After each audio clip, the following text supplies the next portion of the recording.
বেশ খানিকটা সময় হাত বাইরে রাখার কারণে এখন মনে হচ্ছে যে ফ্রিজিং। তার আগ পর্যন্ত ঠিক ছিল, মনে হচ্ছে আর বেশি ভিডিও করতে পারবো না। সব থেকে ইন্টারেস্টিং বিষয় হচ্ছে আমি এখন যে রাস্তা দিয়ে হাঁটছি এই জায়গায় কোনো সিগন্যাল নেই, বাট এখানে যেহেতু প্যাডেস্ট্রিয়ান ফাস্ট, সো দ্যাট মিনস আপনাকে যদি দেখে যে আপনি রাস্তা ক্রস করার জন্য আগে আসতেছেন, তাহলে গাড়িগুলো আগে থেকেই থেমে যাবে।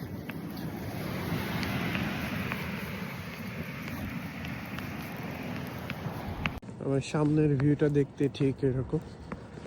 এখানে একটা বাস স্টপও আছে। বাস স্টপগুলো খুব ইন্টারেস্টিং, শুধুমাত্র যে জায়গাটাতে স্টপ সেখানেই থামবে, আদারওয়াইজ আপনি অন্য যে কোনো জায়গা থেকে সিগন্যাল দিলেও সেই বাসগুলো কখনোই থামবে না আপনার জন্য। এবং আপনি যদি একটু লেটও হন, 1 মিনিট লেটও হন টাইমের থেকে, সেই বাস আপনার জন্য ওয়েটও করবে না। নির্ধারিত সময়ের ভিতরে বাস আসবে এবং চলে যাবে। আমি বরং হাতটা চেঞ্জ করে নিই, এই হাতটা বেশ ঠান্ডা হয়ে গেছে। সব থেকে যে বিষয়টা আমার অপছন্দ, বলতে না বলতে একটা বাসও চলে আসছে। আপনি প্রবাবলি 30 মিনিটস বা 20 মিনিটস, কখনো কখনো 15 মিনিট বা 10 মিনিট পর পর বাস পেয়ে যাবেন। যে বিষয়টা বলতেছিলাম যে এই উইন্টারে আমার সব থেকে যে বিষয়টা অপছন্দ সেটা হচ্ছে ম্যাক্সিমাম সাদা কালো একটা ভাইব থাকে। আর আমার হচ্ছে গ্রিন খুব পছন্দ, ছোটোবেলা থেকে বেড়ে ওঠাও সবুজ পরিবেশে।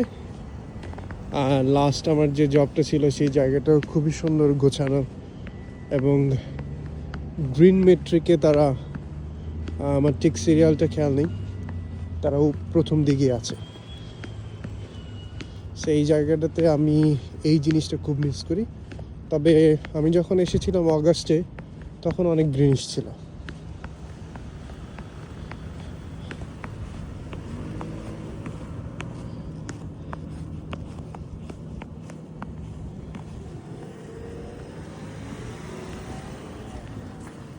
এই আইসগুলো একটু বেশি স্লিপারি হয়।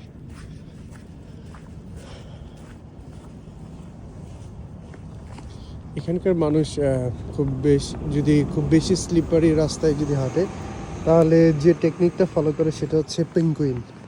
কারণ পেঙ্গুইন খুব ছোট ছোট পায়ে হেঁটে যায় এবং পিচ্ছিল কম।